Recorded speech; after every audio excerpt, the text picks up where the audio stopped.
Okay, welcome back, folks.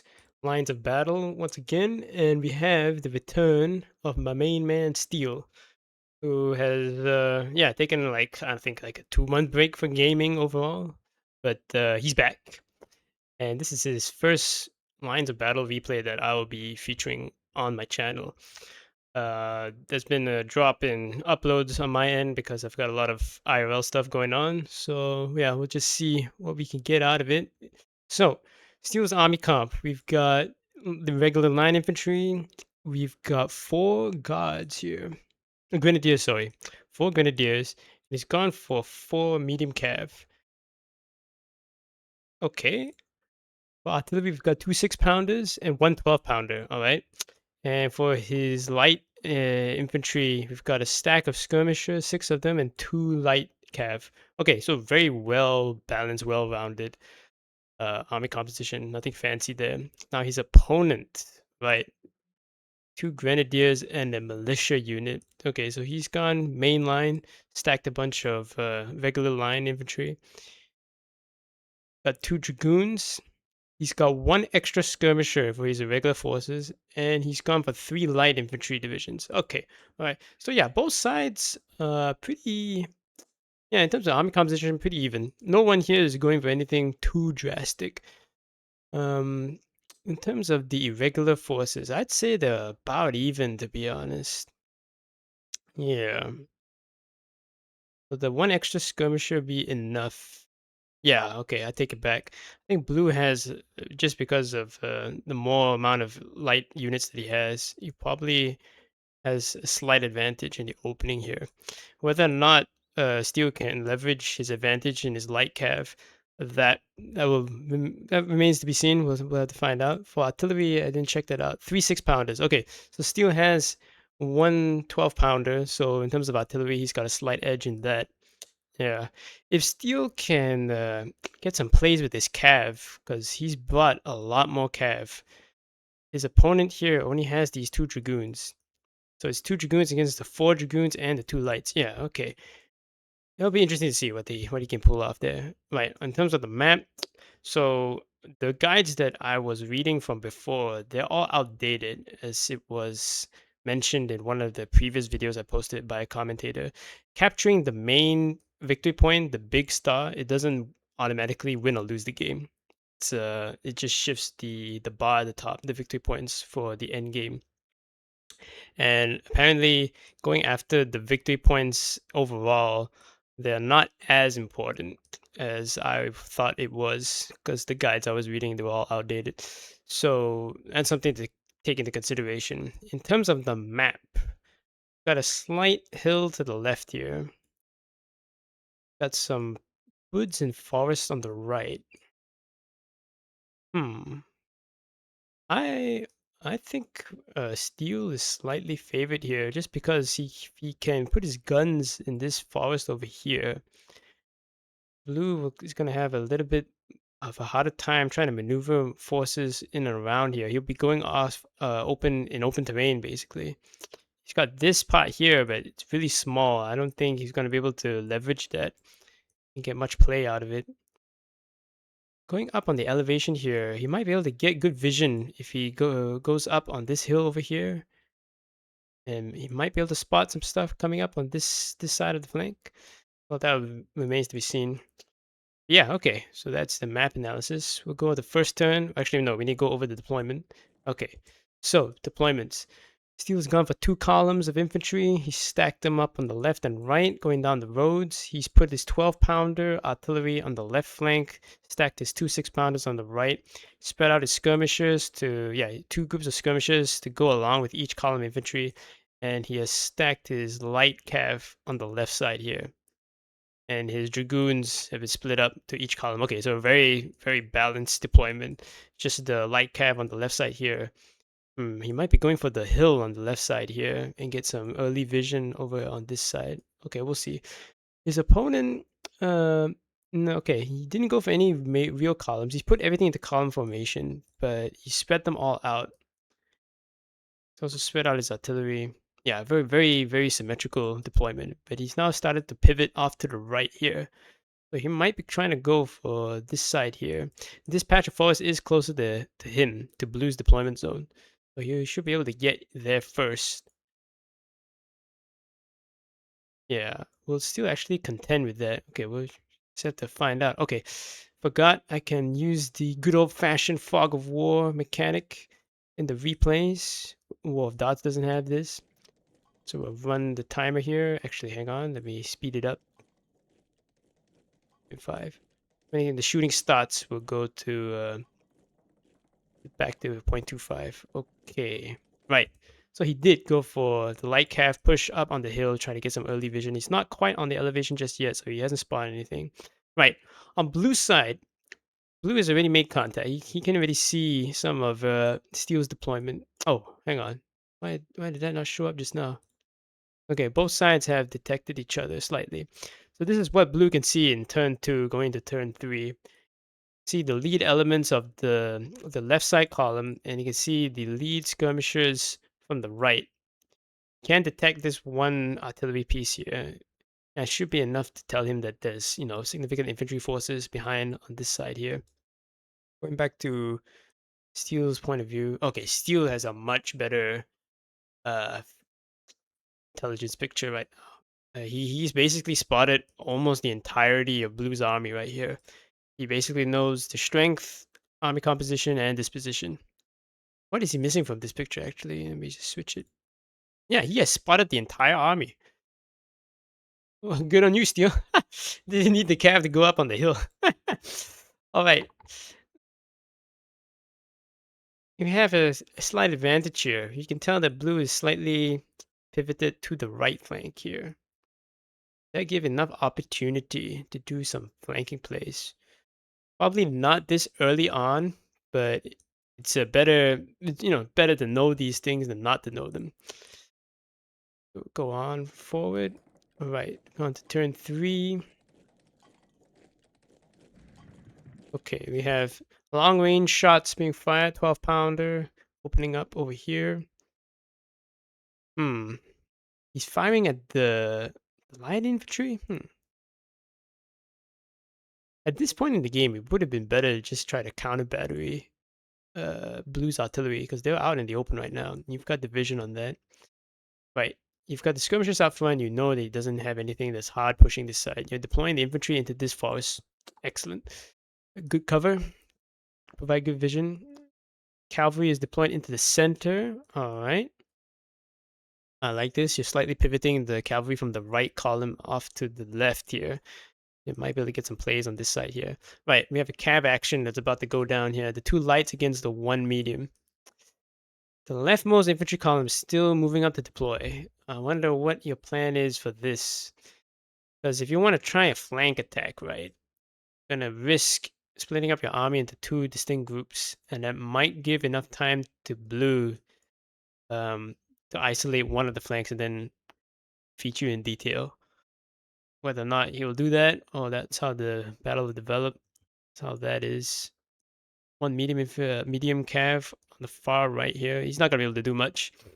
Might be able to scare away the skirmishers, but he'll take a lot of fire once the infantry gets set up in this forest. Okay. Yeah, okay. So Blue still hasn't quite hasn't quite detected all of the line infantry, but he has detected the entirety of the left column. Yeah, okay. So both players right now, they've got the full picture on each side. Right, cav action going on the left flank. Slow it down. Okay, shots being exchanged. It's quite hard to keep track of who's shooting who. This one looks like the 6-pounder is firing at Blue 6-pounder in the center here and the Grenadier. This one, I couldn't quite catch what all the shots were going at. But yeah, it would have been better to focus down the enemy artillery first. Because if you try to shoot the lights, or at least the way that I read, and my information might be outdated here, so bear with me. But the light units, like the skirmishers and the light infantry, they get special buffs against artillery fire. So they don't take as much damage from artillery as like the regular uh infantry units do. So trying to shoot them with artillery, not gonna do much. At least here, though, if you switch to canisters, they're coming in close. That probably would be able to do much. But we're talking, the long range fires from the opening game here. Would have been, yeah, much better idea. Just focus down the enemy artillery first, because the rest of his line infantry, they're not deployed at all. They're not in any threatening position. So you can take your time with that. Right, the battle on the left here with the cav, that's gone on for quite a bit. One of Steele's light cav, what is it called? Organization's almost completely gone, but we do have infantry that's already in play, so I don't think this cav unit's going to survive for that much longer. Okay, cav on the right side's now going around to the right. He hasn't, has he? I don't think he has detected the last two. Oh no, they've already been deployed. My bad. Yeah, okay. Skirmishers pushing up the front. See how that goes.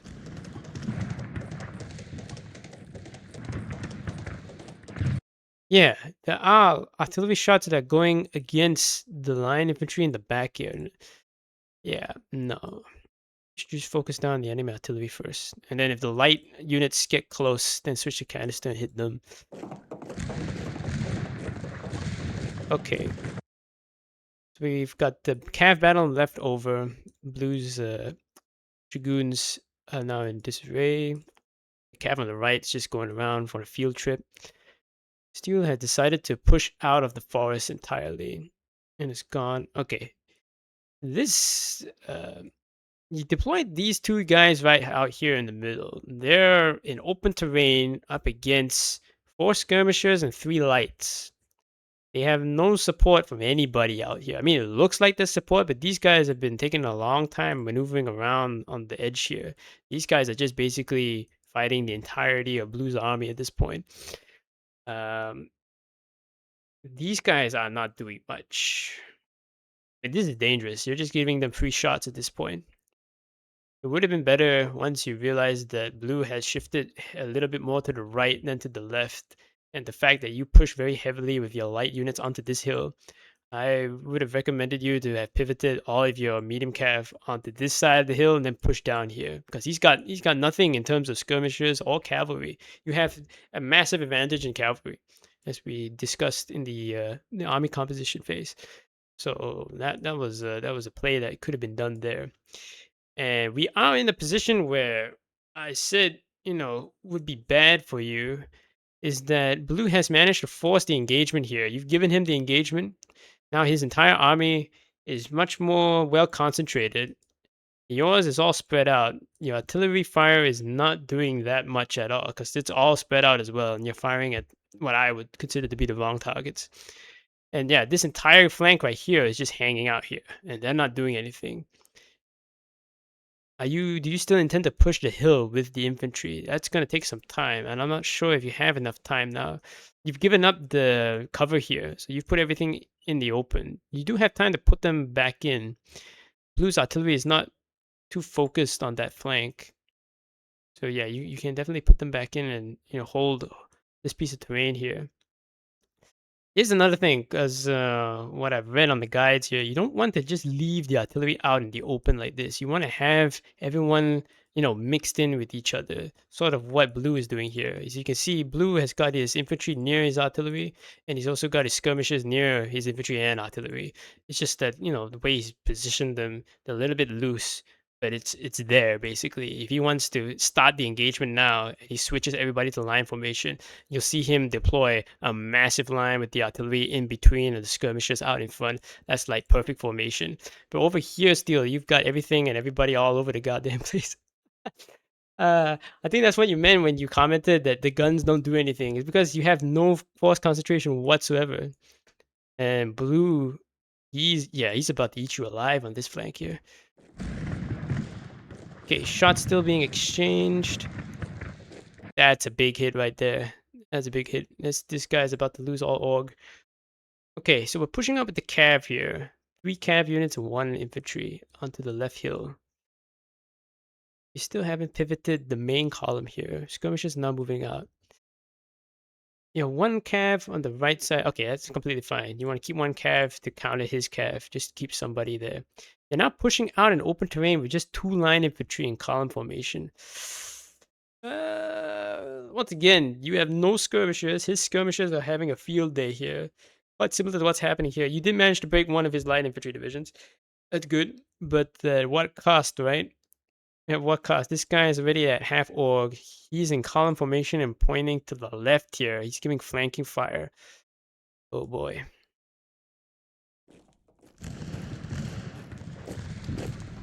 Shots being exchanged. Got a cav unit. The cav unit already broke. Guy that was riding across. Okay, you've managed to pivot at least one of the cav units, but if you really wanted to shift it over here, like I was saying, you want to do it behind your lines and not in front of everybody when you're getting shot at. Because now you've just lost this one guy. He can come back later. There's no skirmisher or cav units here that can pursue and prevent it from rallying. But there's unnecessary losses on that side there. Now you've switched. You changed your mind midway going across the open field.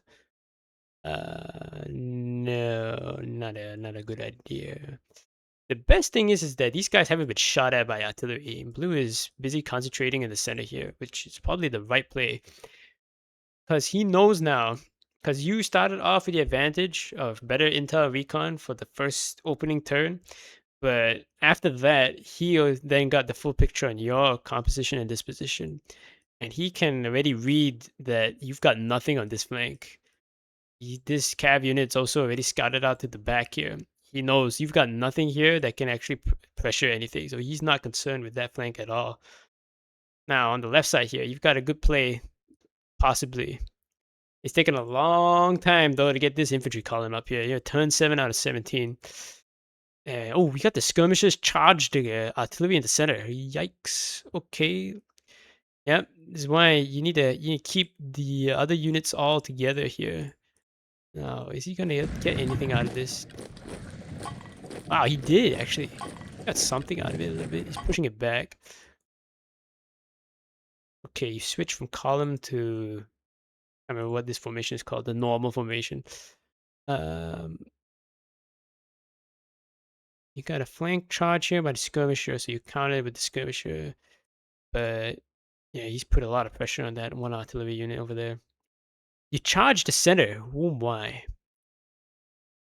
Org's almost gone. This was the guy that was walking around the side here, right? Yeah, that's a shame. He's not gonna be able to last that. Yep, he broke. There's that. Now you're charging with the Grens. You got 2 breaks there. Very nice. You're now pushing up with that. Okay, you're starting a major offensive on the left side here. Very good. You finally got the cav around. Very nice. Infantry's not coming down on the hill here. Very nice as well. This guy is in square formation. If you can get the 12-pounder to hit this guy before your infantry hits, you should be able to, to blast him very easily. Got skirmishers and the lights in the center here, facing off against this group. Okay, yeah, this looks promising actually. This looks very promising. If you can get the infantry up here in time to fix his infantry, then your cavalry's going to have a field day. Like I said, there's nothing that blue can really counter your cavalry if you play your cards right here. But then on the center here, big opportunity for blue to actually just push forward and roll you over. You don't really have much mass here. And of course on the right flank, you don't have anything. Okay, so you switch the guns around to try and start putting pressure on the cav. If the cav is that much of a concern to you, this guy, his job, that's what his job's supposed to be. This guy is supposed to mark this guy. Don't have the artillery mark the guy. Yes, artillery in the opening, very useful to counter cav when they're trying to do their fancy maneuvers and whatnot. You've got the range, you can touch them. No point trying to chase them with your skirmishers or your line infantry. That's when the artillery is good. But at this point in the battle, this artillery is going to be better served hitting this flank right here because you've got a major action going on over this side. Oh, you've turned both your artillery pieces around. Oh boy. Remember, the VP, I don't know if you know, because I might have given you the wrong information already. It's not that important. Not that important in this version of the game. You can let him have that. You can let him have that. Okay, let's see. Can we get some plays over here? Yep, everyone's now concentrating on the left flank here. Blue has gotten, yeah, okay. This is what I'm talking about. The timing is all off here. Timing is all off here. You've already committed the cav in without having your own infantry fix him in place. So this is giving him more than enough time to pivot these two line infantry around. And if you charge with the cav against these two lines, you've basically given up all your cav advantages. They're just going to be attrited very rapidly, and you wouldn't have gained much out of it. Yeah. In terms of formation, we can once again see blue has everyone in this line. A beautiful line. You got the artillery mixed in with the infantry, all in a line. Your boys are spread out all over the goddamn place. You got the skirmishers mixed in as well, but they're all. So one of these dudes is out of position. Actually, both of them, two of them are out of position. You got some breaks in the center here. You've only got skirms. You've almost broken the center artillery piece. That's pretty good. That's pretty good, but you don't have any staying power. You do not have any staying power, and you've got to go up against one fresh line and grenadier. And he still has skirms alive in the center here. Oh boy. On the right flank, yeah, you had these two infantry dudes who go in and out of the forest. They didn't do anything. The dragoon, which is supposed to be covering this dude, he's now chilling out here. He can probably run down some of the skirms, but there's not much that he can do on his own. You've only got one of them out there. Yeah, okay. See if you can make something happen on the left flank. There, you see right there? You don't want that to happen like that. That's just a waste of the light cav right there. And that's broken. Okay, you got one good charge out of the light cav there. But it's not enough. It's not enough. And this guy's already pivoted around. He stayed in column formation, has been trying to chase this cav unit. Now you're fixed down here. Uh Yeah, you didn't get much out of that one. And these two dragoons, they're already being counted right now. You've got the Grens, and this one line infantry is already turned around, already pointed in this direction. Oh, that's nice. That's good maneuvering by blue here. He's falling back, stepping back, keeping the line fixed. Okay, artillery about to fall here because this entire flank has collapsed. The artillery is still trying to shoot this one cav unit, which he got his money's worth out of this cav unit because he got both your guns basically disabled for the last 4 turns or so. They would have been much better at pouring fire into the main massive formation here. Okay. Okay, got one good charge off here. Gotta get another one. Yeah, good charge. Okay. You got the skirms going around the flank. Very nice. Center is completely collapsed. You're on a timer here. You've got to break this flank here and then stop pivoting to the center before blue center forces pivot into you, left side. You've not turned the 12-pounder right. Yeah, he got his money's worth out of that dragoon. Okay, nice. You got the Grens turned around on the flank. Ah, nah, too late. And now you fixed with that. Get everybody in line formation, pouring in as much fire as possible. Very nice, very nice. Skirm's doing their work. Center is completely folded. Got a charge of 2 cav. Came out on top on that finally. Blue Dragoon is out of the picture. Are you using your canister shot? I can't quite tell what the rounds are that's being used in the middle of the game here. You're getting a lot of good fire into that. Yeah, nice. Okay, you stopped him just in time. You de-orged him. Very good. Skirmishers on the far left here. Good plays. Got some breaks. But in terms of organization, Blues units are in a much healthier position. This guy's about to break. This guy's about to break. This guy is below half. This guy's almost half. Yikes. Yeah. Minor skirmish on the right flank here. Triple team. This guy is almost out of org. This guy is he's not supporting him at all. They're both out of position. He's sending them in piecemeal. Okay. He already turned around this gun. not shooting at the Dragoon because Blue Dragoon that went in for the trip behind the lines, he's broken. Is it enough? You're pouring a lot of fire into this one unit here. You get the break in time. No. No. Trying to move it out again. Blue's artillery is now doing a lot of work. A lot of work. And the entire left flank is collapsed. Oh, that's the game right there, I believe. Yeah. It's not a simple game. That's one I've learned about this. That it's not simple. It's like it's not, how does it say? Like when you see War of Dots, it's easy to learn but hard to master. This game, it's hard to learn and hard to master because there's a lot of mechanics in it. It looks simple just because of how, the UI design. But once you take a look at like all the stat numbers and all the different rules and mechanics there are, it's not it's not a simple game to learn at all. Yeah, a little bit more time is going to be needed here for Steel to get his game up here. As I said, if you look at how Blue played his formations, right? He kept all of his units together. The reason why, how do I explain it? When we're looking at games, because I know Steel is a very big squad player, so the concept of combined arms is something that's like, in his blood, basically. I know the guy. He spends a lot of time just reading shit about all that and watching people play other games of similar caliber. The thing that I've noticed when it comes to like when you're playing different historical games, right? So all the concepts are the same. Like combined arms have been there since ancient times. The term itself has only been, is a very modern term, combined arms warfare. But the concept, the idea that you have different units that are capable of, doing different things, having them work together basically allows them to perform more than the sum of the parts, right? That's the essence of combined arms, and that's been around since ancient times. The ancient Greeks, they figured this shit out. Um, yeah, no. When it comes to historical gaming here, right? The one thing you need to keep in mind is ranges.